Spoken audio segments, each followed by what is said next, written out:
computer. Welcome, everybody. My name is Adam Gordon, and welcome to the Adam and Fred Cybersecurity and Marketing Show. Hi, this is Fred Cohen. This is the OYA Security Group's, I guess now weekly podcast that we're creating. Is that right, Adam? That's correct, Fred. Excellent. So why don't we start with the story of how this came to be? So, Adam, why don't you give some background on what you've done historically, among other things, with cybersecurity companies, helping them go to market? Sure. Well, myself and my company, the OYA Group, have helped a number of cybersecurity companies both grow and have exit events. The most notable one being Postini a number of years ago, which when they came to me, when they came to the OYA Group, they were a very well-known anti-spam company. They had a bunch of different products for that, and when they put them all together, it turned out that they were a really excellent internet security company that could protect the organization from mistakes of policy and errors on configurations and things like that. When we put them all together, it became a very powerful moat, the first moat that was ever invented. And a little more than a year after we worked with them, they got bought by Google for about $600 million. Hang on, only 600 million? I thought it was $1 billion. Well, we've got $1 billion in exits, but that's 600 million of it. Well, there you go. All right. So, I'm disappointed. You're saying that our future customers will only exit at 600 million if they come with us? They won't get $1 billion? Well, maybe they will. It's later years now, inflation. Oh, that's right. Yeah, there's inflation. Okay, fair enough. Fair enough. All right.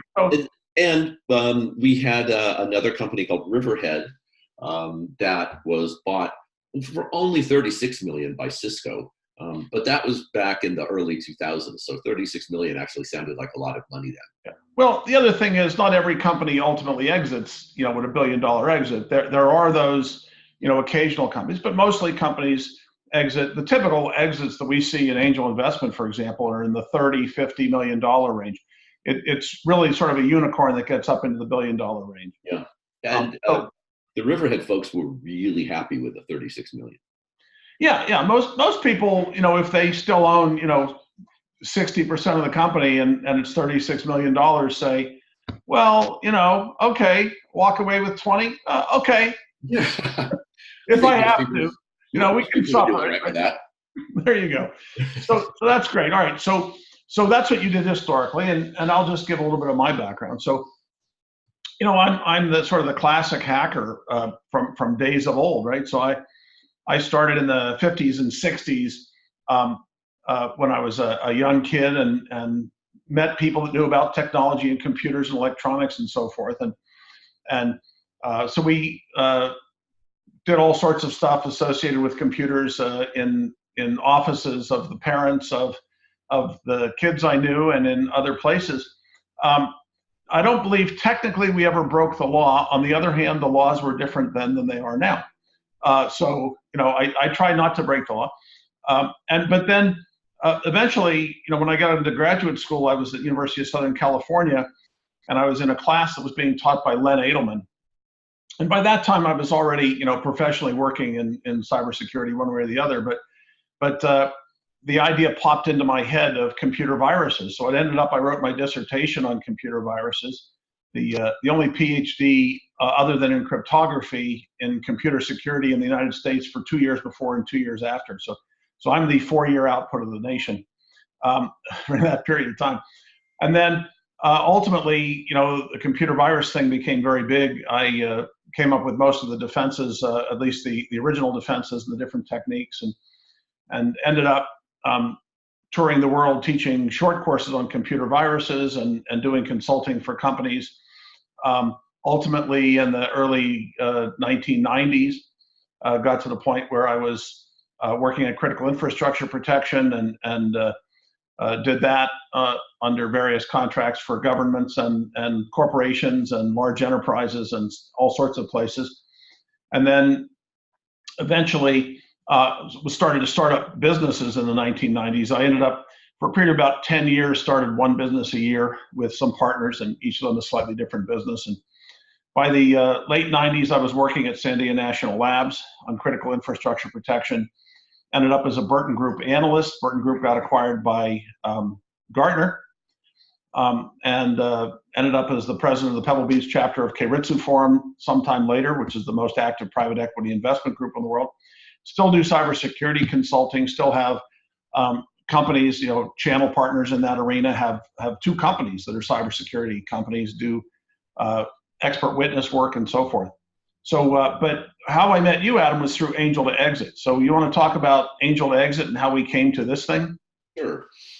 Angel to Exit is a group that Fred runs that does exactly what it says. It helps companies go from angel to exit. As a matter of fact, some of them are probably really pre-angel companies.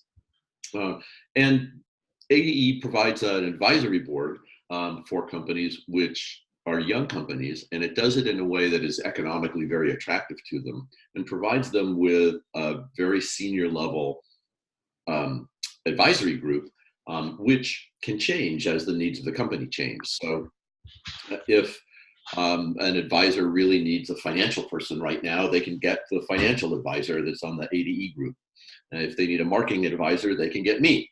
If they need a cybersecurity advisor, they can get Fred.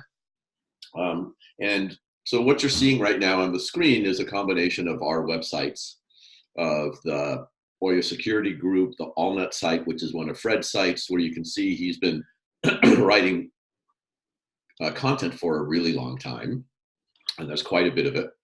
And we manage, or not manage, but advise startup companies on how to break the funding barrier, how to break the market barrier, and how to move forward much more quickly than they would be able to otherwise, because they've got these senior advisors and our networks to support them. There you go. So Adam and I combined forces fairly recently, and we're starting to operate the OYA Security Group.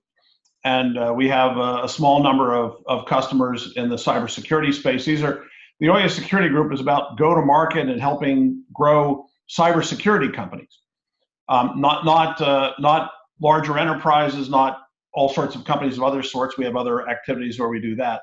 But this is our cybersecurity growth offering, and it's intended to be very specific to that. And so we do that. I'm just going to flip over to tools and talk a little bit about the sort of the methods that we use to help us succeed at that. So Adam, do you want to talk a little bit about the value of tools? Sure. These tools are essentially essences of all of the experience that we've had over the years. And when Fred and I first met, obviously marketing and cybersecurity, very different spaces, very different things, but we found out that we did a lot of the same things with our clients and our companies, and that a lot of the processes that we had were the same. And in fact, there was a fair amount of overlap between the two, and it really made a lot of sense for us to be doing this for a number of different reasons, some of which we're still exploring. But for instance, as Fred and I were talking yesterday, we realized that the cybersecurity's duty to protect and the ways that you implement processes to do that are very similar to some of the processes that exist in marketing as well. So there looks like from our first thoughts that there's some overlap between the two that are maybe unexplored. And then the tools that we use allow our clients to very quickly gather data and put the kind of information that both Fred and I need together in order to examine their cybersecurity technology, the growth possible there, and how to use marketing to be able to fulfill that more effectively, less expensively, faster, all the rest of the things that technology typically does. And we have found that there's, even as we go forward and explore this further, there are even more areas where the two organizations, which you wouldn't normally think of working together, actually work together really well. So I'm just going to pop over. You see the diagram right now. This is a framework for overarching cybersecurity for enterprises of all sorts. And we have many customers in this space that use this framework to characterize what they do. And I bring it up because clients, usually they're selling a technology, for example, right down here in filters. They're saying, well, so we have a filtering technology, or they might not call it, filtering, but they have a technology that's designed to stop bad things from coming in or stop good things from going out, as an example. Or maybe they have an encryption technology, and that's a transform. That's a method for changing content so that other people can't understand it. And they think of it and sell it into this content space right down here within the protective mechanisms of the technical security architecture. But the people they might actually be selling it to might be the people in the counterintelligence program who are trying to use it to counter intelligence operations against the company, for example. So by using this understanding of enterprises, we're able to identify other potential customers and other ways to sell things in the context. Similarly, it might be something that's involved with some set of vulnerabilities that they've identified. Or it might have to do with matching surety to risk, where they're trying to make sure that they have a high enough surety solution for some specific requirement. So this helps us match up potential customers with cybersecurity companies that the company might not have thought of, and the customer may not have thought of that company as the solution. I want to take you over to a different screen. It'll just take a few seconds to get there. Da-de-da-de-da. This is one of our tools. This is a tool, we're just looking at go-to-market strategy here. And this is one of the tools that we use to characterize the go-to-market approaches. And it's a very high-level description of it, relatively speaking. You simply select off your situation and put in comments as appropriate across that and other fields. And what you get is reports that look like this, that tell you in this particular case, there's a medium risk of business failure because of the stage of this company, but it's likely fixable by enough funding properly applied. They're not ready for exit, but the maturity is adequate for significant growth. There's a low risk of excessive expenses and a low market entry risk, right? And then it'll tell you things like, here's the first 3 things you should do to improve the situation, help you focus on what you're doing. So, for example, if this says salespeople are, what the next state that you want is salespeople in place and selling at acceptable levels, then that becomes a focus of attention. And of course, for investors, they look at companies and they focus their attention that way. We have another tool called JDM, and JDM is a tool that helps collect information both for companies, but also for that is for enterprises trying to secure themselves, but also for companies that we deal with. So this tool, this example of this tool, and this is just a test case that we put in random data about, so don't worry about it. But here, for example, there are different models of risk, and different enterprises have different sorts of risks that they work with in different ways. So, for example, if they have the IEC 61508 approach, then you're going to have to talk to them in terms of the frequency and the consequence associated with risks, or you're not going to be effective at communicating something that their risk management program can work with. So it not only helps our companies present in a way that's meaningful to their potential customers, but it also prepares them for the ability to present when they encounter different situations. So this is just a couple of the tools that we use for business development for cybersecurity. And it's, of course, the mix of those two that makes all the difference in coming to the OIA security group as opposed to going to share marketing and so forth. Yeah, so if you look more at the overview that you just had up there, Fred, you can see that as Fred understands, and I am learning, cybersecurity is really complicated. And knowing where you are in this universe is the first step to really getting a good path forward that is likely to succeed, that is not going to be too expensive, and that happens in a reasonable time frame. We understand this, and so that gives us a huge leg up in developing strategies and marketing tactics to be able to expand either in the marketplace a company is currently in, or in alternate spaces that may be more accessible to them because they have a technology that fits into those spaces that they may not see because they're a little bit too close to the trees to see the forest.